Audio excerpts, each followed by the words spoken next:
akamaro k'ubutumwa bw'ubugorozi n'ivugurura bwaje bukenewe rwose buwembura imitima yari yarabye bugakiza imibiri yamunzwe n'indwara.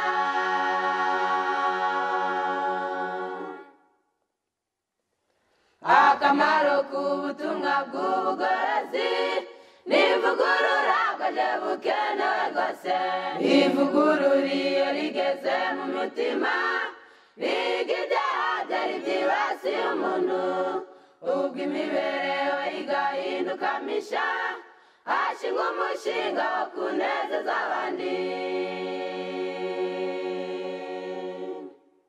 Bavandimwe nshuti bakundwa mudukurikirana kuri uru rubuga rw'ivugurura n'ubugorozi twongeye kubasuhuza. Uyu ni wa mwanya mwiza tugiye kwiga mu ijambo ry'Imana. Insanganyamatsiko yacu iravuga ngo akaga ko kuyobana ibimenyetso. Mbere yuko dukomeza muri kumwe na mwene so na musaza wanyu Sebutege Michael, reka tubanze dusenge. Turagushimye data wa twese uri mu ijuru ryera, urakoze mwami wacu kubw'imbabazi zawe, uduhaye umwanya mwiza tugiye kwiga mu ijambo ryawe. Harimo bimwe bitubera kabarore, hariho n'ibindi dukwiriye kwiga no gusobanukirwa kugira ngo dutunge imitima itunganye, duhe kumva, duhe gusobanukirwa, kandi buri wese wumvira ijambo ryawe ribashe kumwigiza hafi yawe, tubigusabye mu izina rya Yesu, amen. Tumaze kubabwira insanganyamatsiko ikaba ivuga ngo akaga ko kuyobana ibimenyetso. Ni ijambo ryumvikana neza. Ibimenyetso ni ibintu bikubiyemo ibintu byinshi cyane. Hariho ibimenyetso biba biranga inzira, hariho ibimenyetso biba biranga iyo umuntu ava n'iyo agiye. Byaba ari ishyano kuyoba inzira kandi ufite ibimenyetso mu nzira. Mu nzira igana ibyo turi buganirire hamwe, tugiye kuganirira hamwe ibyerekeranye n'ijambo ry'Imana n'uburyo abantu bagiye bagwa mu kaga kandi barayobanye ibimenyetso. Hari ibyo Uwiteka yagiye ashinga ku nzira kugira ngo abagendera mu nzira zo gukiranuka batayoba. Muri Yesaya ibice 35 uhereye ku murongo wa 8 haranditse ngo hazaba inzira nyabagendwa, abagenzi naho baba ari abaswa ntibazayiyoba. Nukubera iki batazayoba? Kubera iki batazayoba? Impamvu batayoba nuko bagomba kureba, bagomba kwitegereza. Ijambo ry'Imana riravuga ngo amaso y'abareba ntazagira ibikezikezi, kandi amatwi y'abumva bazayatega. Byumvikane ko ibi bimenyetso bishingiye ku bintu bibiri bikomeye. Nuko abumva bafite amatwi bagomba kuyatega bakumva, kandi nuko abareba nabo bagomba kureba ndetse bakitegereza. Niyo mpamvu mu gitabo cya Hoseya handitseho aya magambo akurikira. Mu gitabo cya Hoseya turasoma mu ijambo rikomeye mu gice cya 14 ku murongo wa 9. Uzi ubwenge wese ni uzitegereza ibyo, uwitonda wese ni uzabimenya, kuko inzira z'Uwiteka zitunganye rwose, kandi abakiranutse bazazigenderamo, ariko abacumura bazazigwamo. Washobora kwibaza ngo abantu bagwa bate mu nzira z'Uwiteka, abacumura bazigwamo bate? Nuko baba batitaye ku bimenyetso Uwiteka yashyizeho biyobora abagenzi. Mu gitabo cya Yeremiya igice cya 31 umurongo wa 21 haranditse ngo wishingira ibimenyetso by'inzira, wishakira ibikuyobora, werekeza umutima ku nzira nyabagendwa, ya nzira wanyuzemo. Garuka wa mwari w'Isirayeli we, usubire muri ya midugudu yawe. Iri jambo rigaragaza neza ko wishingira ibimenyetso, wishakira ibikuyobora. Iri jambo wenda uryumvise nabi wavuga ngo okay, buryo umuntu agomba kwishakira ubwe ibimuyobora, akaba yagenda uko yishakiye. Oya, ibimenyetso wishingira, ibimenyetso bikuyobora ni bya bindi ijambo ry'Imana ryavuze. Kugira ngo wenda twe kujya kure, reka tubanze turebe iki ijambo ry'Imana ryavuze mu gitabo cyitwa Intambara Ikomeye. Izo za poto indicateur nangwa se ibyo bimenyetso byayobora umuntu akagenda mu rugendo kandi ntayobe. Mu by'ukuri mu gitabo cy'intambara ikomeye y'Igifaransa ku rupapuro rwaho rwa 648 mu Cyongereza ni ipaje yaho ya 597 kwigira imbere gatoya bijya kuri 58 haranditse ngo Dieu nous a donné sa parole pour nous permettre de nous rendre compte par nous-mêmes de ce qui attend de nous. Imana yaduhaye ijambo ryayo kugira ngo twebwe ubwacu tujye tumenya iby'Imana dushakaho. Un docteur a demandé à Jésus, que dois-je faire pour hériter la vie éternelle? Nkora iki ngo mbone ubugingo buhoraho? Le Sauveur l'envoya aux Écritures. Umukiza wacu yamuyoboye yamwerekeje mu nyandiko. Aramubwira ati, que tu écris dans la loi. Mu mategeko handitse iki? Culiti usoma mwiki?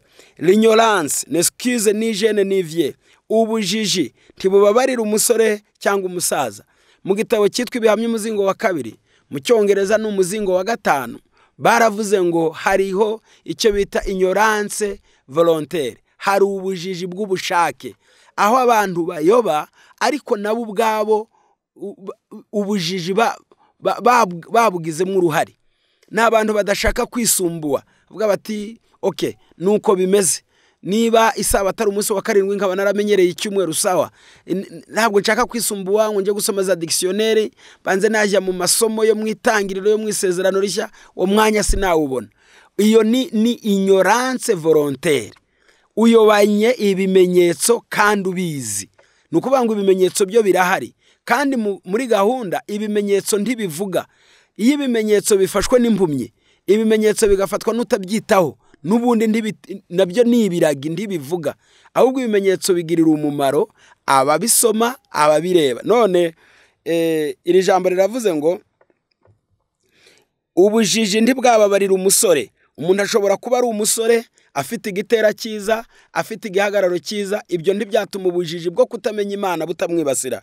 Umusaza witwaza kuvuga ngo nanyuze muri byinshi, mfite experience nyinshi, nakoze imirimo myinshi sawa, ibyo nta kibazo. Ariko experience yawe ntiyakubuza kuyoba igihe utitaye ku bimenyetso. Elle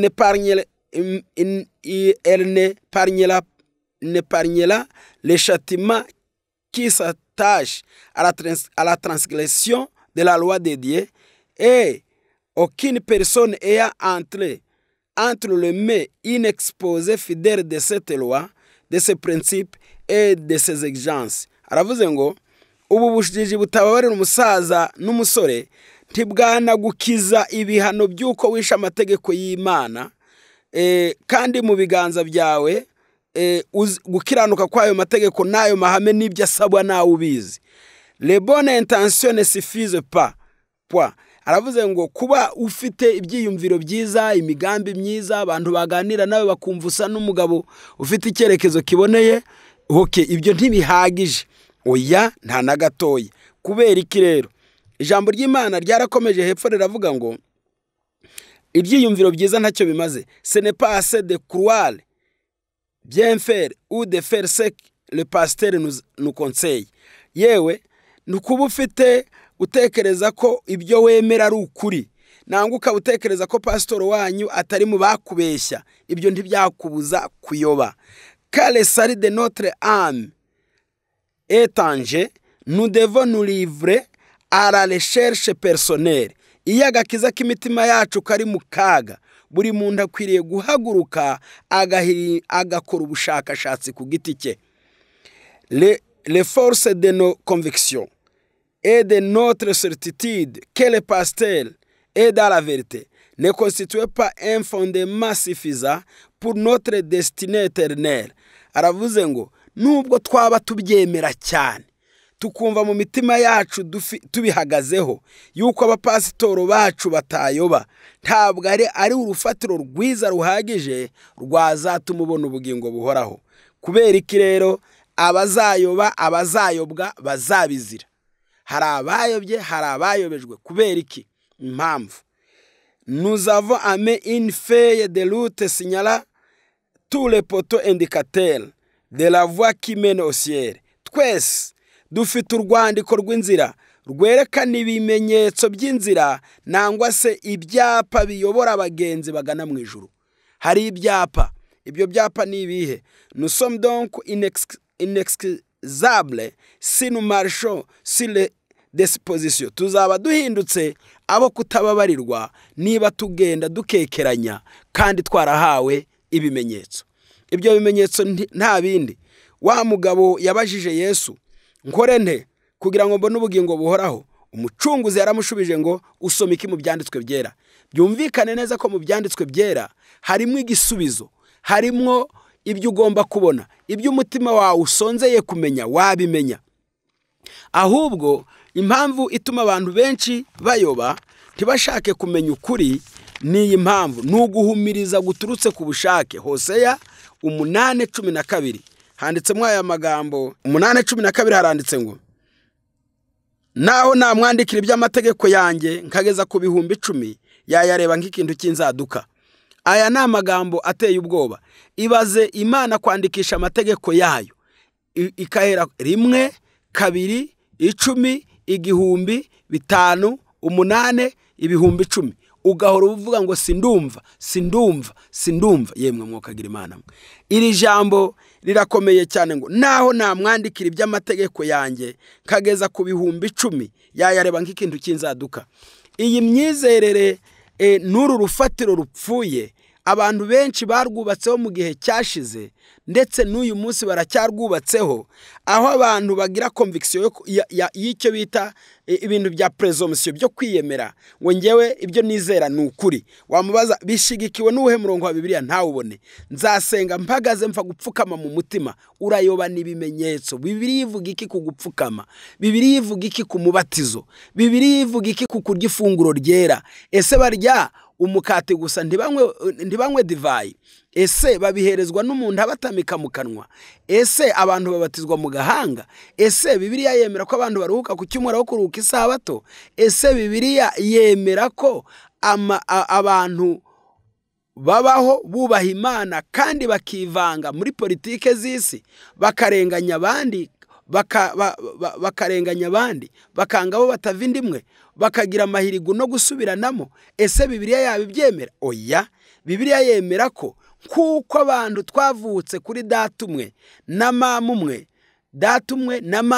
tuba twiswa abavandimwe, niko niyo abantu bamaze guhurira mu ijambo ry'Imana bakagira mu Befesi igice cya 4 umurongo wa 3 gakomeza, bakagira kwizera kumwe, bakagira ibyiringiro bimwe, bakagira umubatizo umwe, bakagira umwami umwe, bakagira Imana imwe, bakagira kwizera kumwe n'ibindi. Abo bantu baba bahindutse abavandimwe. Ariko ntabwo bishoboka ngo abantu bagire ubuvandimwe buhujwe n'ishyirahamwe ry'idini, buhujwe n'ishyirahamwe ry'imyumvire, buhujwe n'ishyirahamwe ryo kuvuga ngo turabona ikintu kimwe. Oya, ahubwo bahuzwa na handitswe ngo. Iyo bamaze guhurira muri handitswe ngo, baba bagize ubuvandimwe bushyitse ubwabo, bakaba babugiriye muri Yesu, bakaba babugiriye mu Mana, bakazaraga ubugingo buhoraho.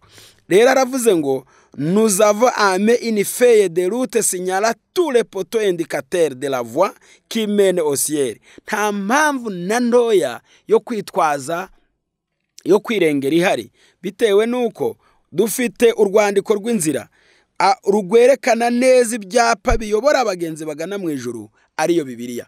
Urashaka kubaza Bibiliya ibyerekeranye n'abakuru? Ni icyapa, hasome. Haranditse ngo ntimukabe abakuru, harasobanutse. Urashaka gusoma icyapa kikubaza ngo mbese ujya mu ijuru yambarate? Ijambo ry'Imana riraguha igisubizo, rirakubwira ngo abakobwa nuko bambare bikwije umurimbo wawe we kuba uwo kuboha imisatsi n'uwo gukanisha imyenda, ahubwo uwo mu mutima wo kwemera Yesu, wo kugira Yesu Kristo kumukiza wawe. Si icyo gusa, ijambo ry'Imana riduha ibisubizo. Ufite kibazo ki? Ufite ikihe kibazo kubyerekeranye n'umushahara wo guhembwa, kubwiriza, kuririmba ugahabwa imishahara? Poto indicateurs ivuga iki? Somaho, haranditse ngo handitseho amagambo asobanutse ngo mwaherewe ubuntu namwe mujye mutangira ubundi. Ntukwiriye guhabwa umuhogo n'Imana, guhabwa ijwi n'Imana, guhabwa ubwenge n'Imana, nubibwiriza abanyabyaha ngo babive mubi, ubereka Yesu utarigurishije ngo nurangiza wowe ubigurishe. Buriya na leta zo mu isi iguhaye ubutumwa ngo ubushyire abaturage, wagerayo wenda nk'ibiryo, nk'ibiribwa nangwa ibindi, nangwa amafaranga y'imfashanyo, wagera wowe ukabishyira mu bakozi bawe, ukabyikenuza mu byawe, iyo igufunze ntibiguhohoteye, kuko uri intumwa mbi, ntuba warahagaze neza. Hari n'Imana izahana intumwa mbi yatumye agakiza ngo bakageze ku banyabyaha ku buntu, kuko amaraso ya Yesu ntituyagurishwa.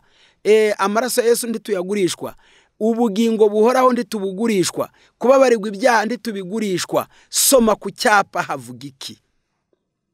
Amagambo ateye ubwoba cyane ari hano akomeza kutwereka ukuntu le vérité le plus clairement révélée dans les Écritures ont été mises en doute par les savants qui s'attribuaient une grande sagesse, enseignent que les Écritures ont un sens mystique, secret, spirituel, qui ne parlait pas dans les termes employés. Maze ukuri kusobanutse kw'ibyanditswe byera kwatumye abantu bagushidikanya biturutse kubiyita ingigwa bwenge, bavuga ko bafite ubwenge bw'ikirenga, maze bakigisha ko ibyanditswe byera ari amayobera, n'amabanga, n'iby'umwuka cyane. Ntabwo wakoresha ururimi rusanzwe abantu bumva ngo maze bayumve. Abo ni bamwe mu batumye Bibiliya itumvikana, ndetse batuma abantu bayoba. Aho umuntu ananirwa kumva Ikinyarwanda, akaba ari umunyarwanda muvugana ngo Ikinyarwanda ntari bucyumve, ahubwo ukabivuga mu kindi kirimi kitari Ikinyarwanda, kitari Icyongereza, kitari Igiswahili, kitari igiki, ukavuga indimi nawe ubwawe utazi ngo ni indimi z'umwuka. Umwuka w'Imana si umwibone, indimi zose zo kwisi arazizi. Ntabwo Imana yakuntumaho ngo ivugane nawe mu rurimi ntumva, aho umwuka w'Imana. Niyo mpamvu Imana yemeye ko ijambo ryayo risobanurwa mu ndimi zitandukanye. Niyo mpamvu aravuze ngo hariya ijambo rikomeye cyane ngo abantu baragenda bakarimanganya abandi, kugeza ubwo abantu babumvisha ngo Bibiliya ni iy'abahanga, abize teoloji. Nyamara igitabo cy'abakurambere n'abantu kiratubwira ngo umuntu ajya muri teoloji az'Imana akagaruka kuyimenya bishize. Icyo umuntu yitoreza muri teolojiya ni ukumenya kuyobora idini, ni ukuzamenya gupfukiranya abantu abasomeye imirongo, asigaye akavuga amagambo 1000 yasomye akarongo kamwe kugira ngo abumvishe abantu uburyo bagurisha ibyabo bakabimuha. Kuyoba n'ibimenyetso bizera, namwe muzazira ko ibimenyetso ariyo Bibiliya mwari muyifite, warangiza ukayizimirana. Reka murebe amagambo ari hano, mwavuga ngo ibyo bizabazwa abanyabwenge. Oya, igitabo cy'intambara ikomeye y'Ikinyarwanda ku ipashe ya 819 haranditse ngo Satani afite ibishuko bya buri rwego rwose rw'abantu. Haranditse ngo Satani afite ibishuko bya buri rwego rwose rw'abantu. Ategesha abatarize amashyengo cyangwa amazimwe, bakaba babonye umubyizi. Naho kubize akabateza impaka mu bya siyansi n'intekerezo z'ubucurabwenge, agamije gutuma ibyanditswe byera bitiringirwa cyangwa biteshwa agaciro. Ndetse no ku rubyiruko rudafite ubumenyi buhagije, abateramo gushidikanya ku byerekeranye n'amahame shingiro ya Gikristo. Kandi ubwo buhemu bw'urubyiruko budafite ishingiro bugira ingaruka. Benshi batangira kunenga kwizera. Reka twe kugera kure cyane. Gusa mwumvishije ko abatarize Satani abafitiye ibishuko, amazimwe n'amashyengo. Abigize abahanga ngo nimpuguke, ngo bazi ubwenge, bakiritika Bibiliya, maze bakagera ku ntambwe mbi yo kunenga Imana. Aho bagera maze barangiza bakagenda bakiga, bakavuga bati iki ni igitabo cyanditswe n'abahanga, iki ni igitabo nanjye nakwandika. Wategereje iki? Kubera ko utaracyandika, utatubwira ngo ni igitabo nawe wakwandika. Icyo wanditse kirihe?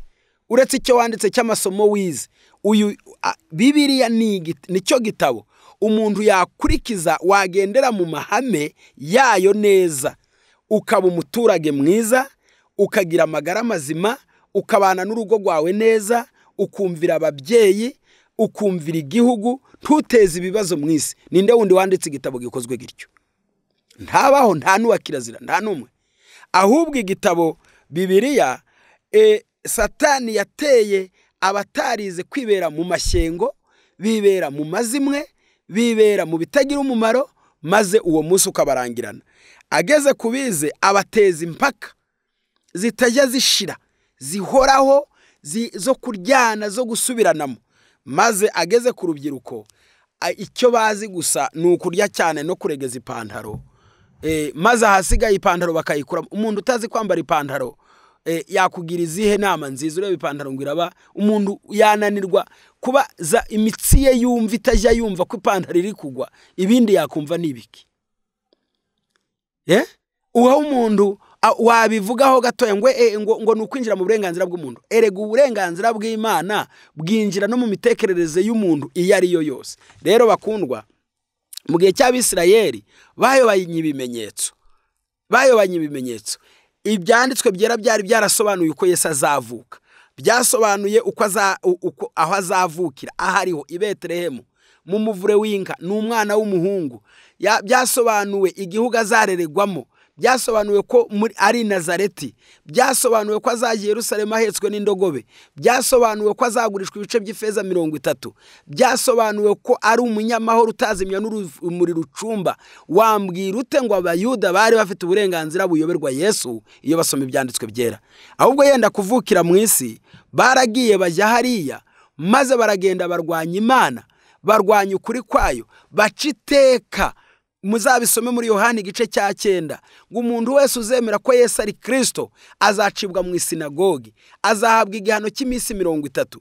Iyi minsi 30 yari ishingiyemo ibintu bikurikira: nta pfusha, nta uzaza kumureba, azahamba umuntu we wenyine, bazamuca mu muryango no mu bwoko, bigatuma abantu bahumiriza nawe yakoreye ibitangaza byo gukiza abana babo, bakirengagiza ngo ni umugabo ni mumwibarize, bakanga gushima ku mugaragaro kugira ngo badacibwa. Ayo mategeko yari ariho icyo gihe atuma abantu batinya idini, bagatinya abayobozi, bagatinya urungano, bagatinya umuryango kuruta uko batinya Imana. N'uyu munsi biracyahari. Si icyo gusa, Abayuda bagejeje ku ntambwe ibuza abantu kwiga. Ubuhanuzi bwa Daniyeli bwasobanuraga ibyumweru 70, bwari gufasha abantu gusobanukirwa neza igihe Yesu azavukira, igihe azabatirizwa, n'uburyo azabambwa. Ibyo bari kugomba kubisobanukirwa neza iyo biga ubuhanuzi. Hacibwa iteka ko abantu batiga ubuhanuzi. Niba abantu barabyumviye bakabigenderamo, abayobozi babo barayobye, ariko n'abemeye izo nama barayobye, kandi Imana izabahanira hamwe. Niyo mpamvu mu gitabo cy'uwifuzwaga ibihe byose hari aya magambo akurikira, aravuze ngo hari aya magambo ils sont nombreux dans le monde religieux d'aujourd'hui ceux qui croient devoir s'affairer pour établir le royaume de Christ sous une forme terrestre et temporaire. Hari benshi muri iki gihe mu isi ya Gikristo bashaka gushyiraho ubwami bwa Yesu, ariko bakabwimika nk'ubwami bw'isi, bakabugira ubwami bw'isi kandi bukayoborwa nk'ubw'isi. Leur ambition est de faire le Christ le Seigneur de royaume de ce monde. Inyota yabo ni ugutuma Yesu ahinduka umwami w'isi, kandi we yaravuze ngo ubwami bwanjye si ubw'isi. Exercer son autorité dans les tribunaux, bashaka kugira ngo agende Yesu ayobora ubucamanza. Dans les cas militaires, ayobora ingabo zo mu isi. Dans les parlements, ayobora inteko zishinga amategeko. Les palais et les places du marché, ayobora ingo za cyami n'amasoko mpuzamahanga. S'attendent à les voir gouverner par les lois, sanctionner par l'autorité humaine. Uwo Yesu bashaka nuwo bashyiriraho n'amategeko ya kimuntu maze akabayobora. Le Christ est absent. Yesu bene aho ngaho ntabahari. Yesu bene aho ngaho ntabahari, ntabakorana nabo, ntabari kugendana nabo. Niyo mpamvu umurongo uri hano hepfo aravuze ngo Yesu ntabahari. Kandi bene ayo mategeko ntabwo Yesu yayashyira mu bikorwa. Bakundwa kandi bana b'Imana, Yesu, ubuyobozi bwa Yesu yariho mu isi y'Abayuda, ariko ingoma ari y'Abaroma. Hari urwango, hari ubugome, hari ukugirana nabi, ariko Yesu ntiyigeze na gato yivanga mu bibazo bya politike. Ntawe yahohoteye, ntawe yagwaniriye. Reka mbisome nabyo nsorezaho. Il n'attaquait pas les abysses nationaux, il ne condamnait pas les ennemis de sa nation. Cependant, les sauveurs ne tenta aucune réforme politique. Yesu ntabwo yari umugorozi w'ibya politike. Ntabwo Yesu yigeze yibasira imitegekere y'igihugu. Yewe n'abanzi b'ubwoko bwe ntiyigeze abibasira ngo abyivangemo. Sengere pa dans les affaires de l'autorité. Ntiyivanze mu mirimo ya leta ngo atangire kuyikosora. Et l'administration du pouvoir en exercice, cyangwa ngo atangire gupfobya no kunenga imiyoborere y'ubutegetsi buriho. Celui que notre modèle c'est à l'écart du gouvernement terrestre. Wa wundi ari we rugero rwacu yahagaze ku ruhande kubijyaniranye n'imitegekere ya za guverinoma zo mwisi. No qu'il fut indifférent au mode des hommes. Suko atarazi imibabaro abantu bafite, ariko doraho yabonaga umuti. Mais parce que le remède ne réside pas uniquement dans les mesures humaines et externes. Ahubwo yaravuze ngo nuko yarazi neza ko umuti ushingiye gusa mu buryo umuntu w'imbere yakizwa. Pour réussir, il convient d'atteindre les individus et régénérer les cœurs. Yesu yarazi ko icyo ya ubugorozi akeneye ni ukugorora umuntu akavugurura imitima yabo bagahinduka abana b'Imana. Rero iyo tumaze guhinduka abana b'Imana, ubwo tuba tugeze mu bugorozi nyakuri, twaba abaturage beza. Iyo ukosoye umuntu umuturukije imbere, ibidukikije byabaho neza, abaturage babana neza, igihugu cyagira amahoro. Reka muri aya masaha Imana iturinde kuyobana ibimenyetso. Hari benshi bahumiriza ubwende kandi ari kumanywa bakanga kureba. Imana iturinde guhumiriza turora umucyo, ahubwo tugendere mu byo yategetse no mu byikunda mu izina rya Yesu. Akamaro k'ubutumwa bw'ubugorozi n'ivugurura bwaje bukenewe rwose. Buwembura imitima yari yarabye, bugakiza imibiri yamunzwe n'indwara.